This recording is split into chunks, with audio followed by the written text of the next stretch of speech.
Okay guys, look what I got here. So this is a cylinder that went bad. Let's see if I can get you in some light here. There you go.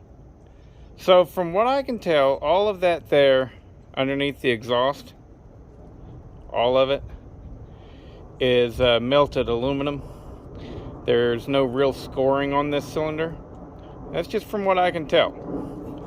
So we're gonna try, I already tried my usual method, which is I take Scotch-Brite and I got it on a drill. I'll show you that setup here in a second. And it wasn't quite enough. So heard all about this. Nobody gives any really good directions. So here I am figuring it out for myself. I mean, Tin Man may have, but his video was 30 minutes long, and I really like Tin Man, but I just didn't want to, I ain't got time for it right now. So, anyways, so I'm outside, it's well ventilated, and we're gonna put this stuff on there and see how it goes.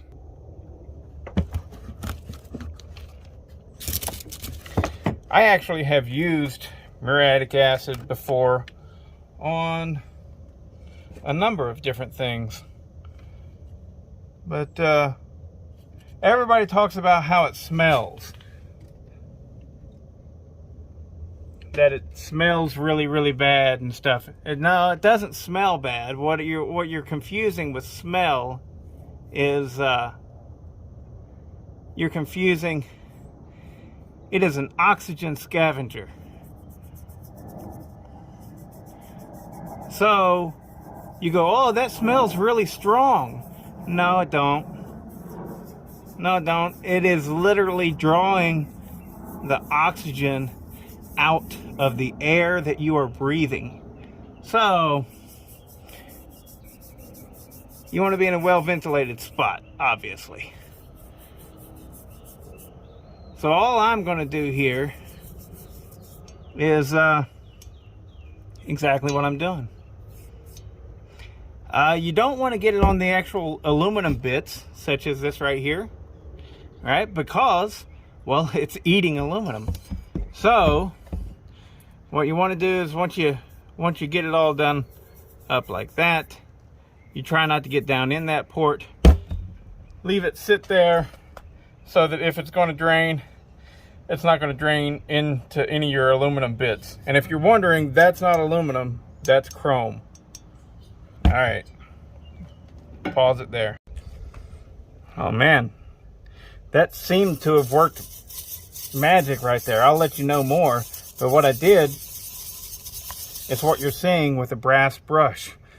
I got it on there first with the regular toothbrush, and we're talking, guys, it ain't been but maybe 30 or 40 seconds. Now I'm gonna rinse it out with water and see how it's done.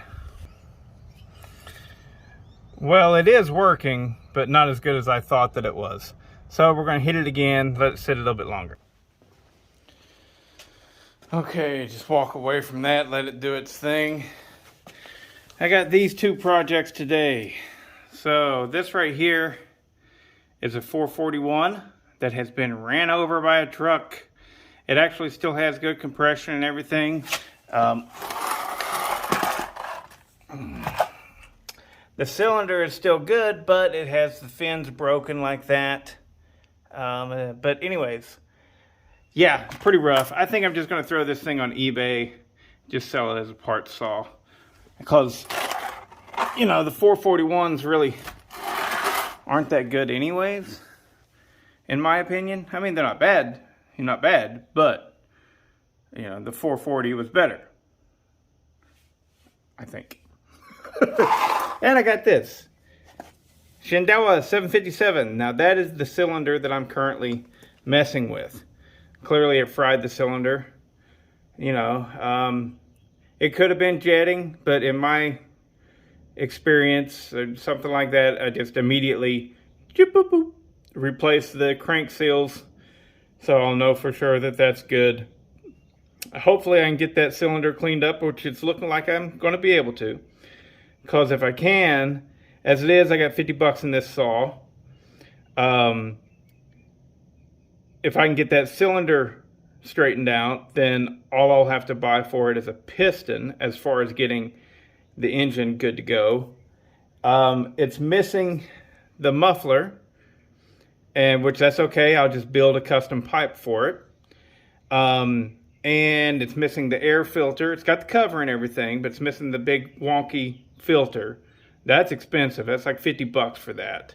And it's also missing the handle.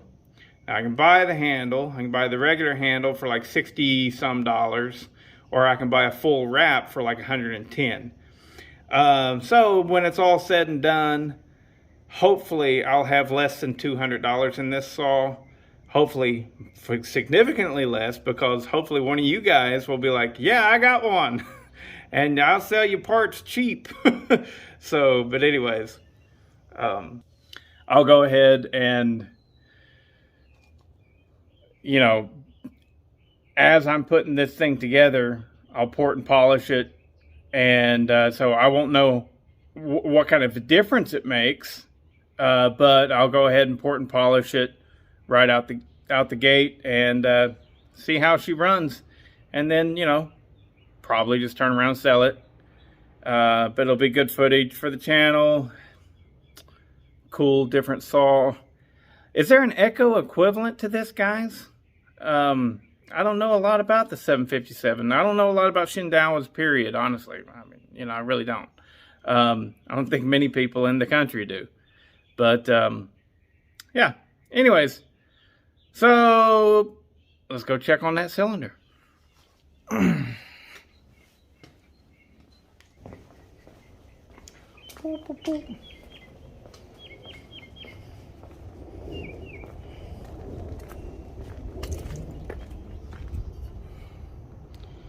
Oh, we got green stuff, which means it's working. It's doing something. I'm gonna go ahead and hit it with the brass brush and then wash it out, see what we got.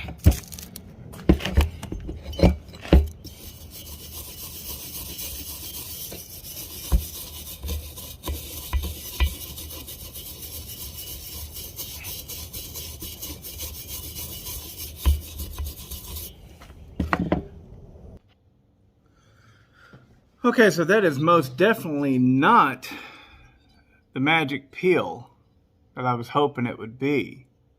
It does appear, because it got dull like that, it appears that it got some of the chrome off of there. But the easy way to figure out if that has happened or not, where is it at? There you go. You take something like this, all right? You try and scratch it. If that was aluminum, it would scratch up immediately, but it didn't. So we're good. So now I got this. What this is one of those roll lock setups with some Scotch-Brite. Shove it in there.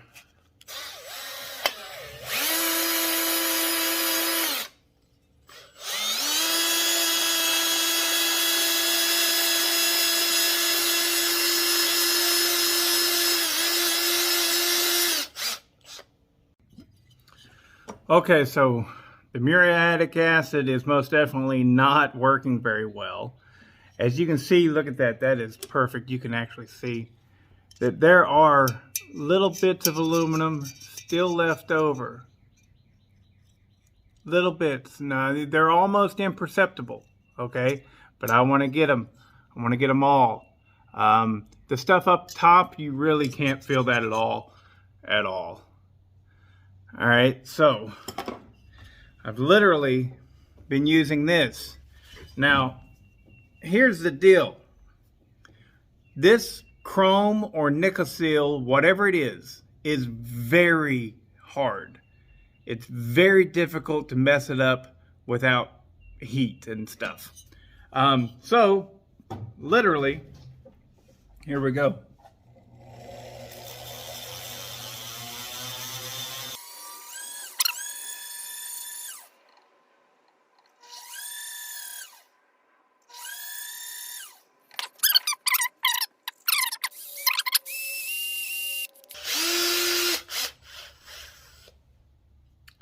of course, there's always those situations where you can go too far. But this was already a ruined cylinder, so why are we worried? You know? I mean, if this doesn't work, have I ruined the cylinder? No, the cylinder was already ruined. And it worked. That muriatic acid, I was waiting forever for that crap. I got sick and tired of that.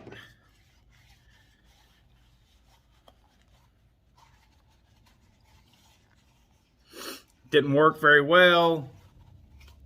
I'm sure that, like, maybe the stuff that I got, you know, I remember I just got it at Home Depot. Maybe it's like 50% water, 50% acid. Maybe it's just not strong enough. But yeah, that was a pain.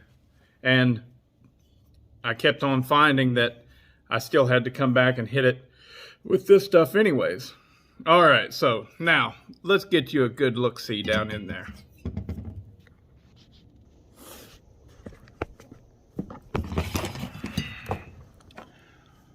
Bada bing, bada boom. That is a very usable cylinder. Got a little bit of crosshatch going on.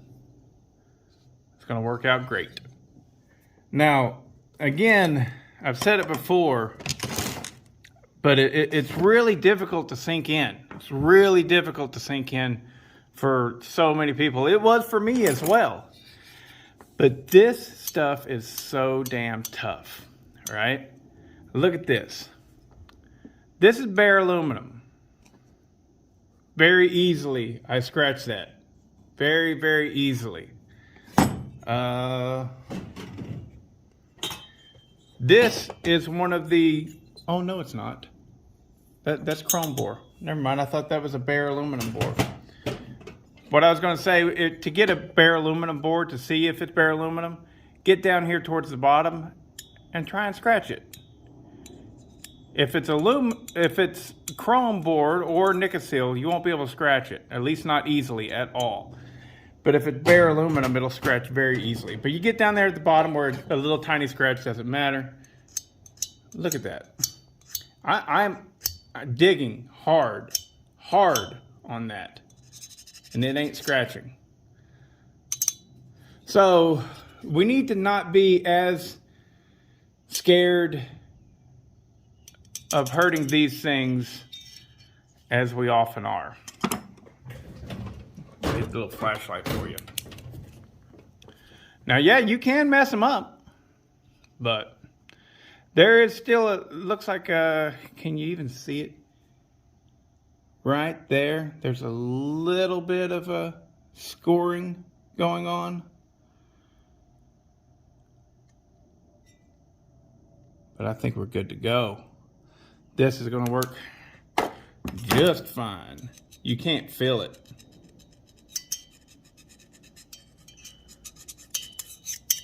We're good.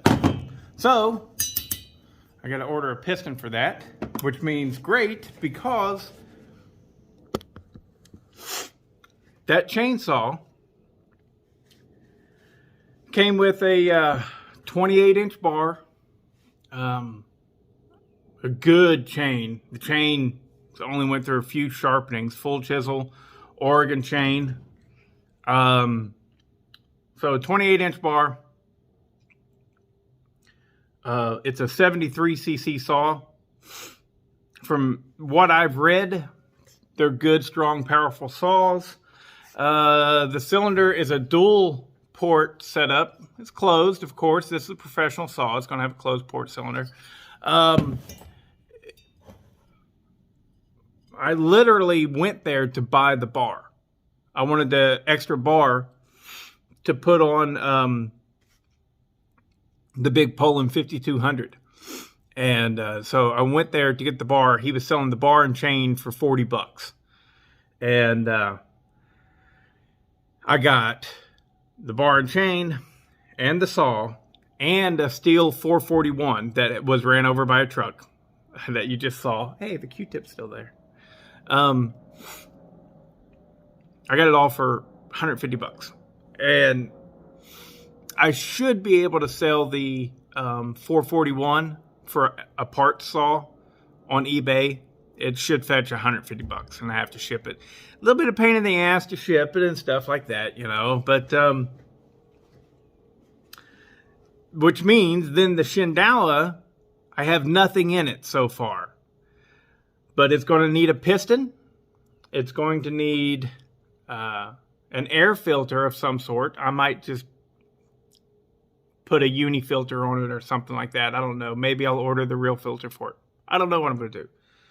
And it needs the top handle. And the muffler I'll make. I'll make it, you know, it'll be a ported saw, but put a hot muffler on it. Have fun with it, you know what I mean? So, yeah, I'm excited about it. I hope that you guys dig it as well.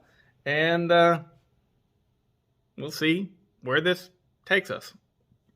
Oh, Joe, if you're out there, you know, if you guys know anything about these 757s, please tell me in the comments. I don't know much of anything, but I'm assuming that it has a correlating echo model that's like identical to it. However, I haven't been able to find that yet. And I do think that this is before Echo purchased Shindaiwa, or whatever happened there. They merged, I don't know. So maybe this is too old and it doesn't work that way. But like this cylinder, is this one of the cylinders that could possibly go on my 590 Direwolf? I don't know. Anyways, all right. See ya.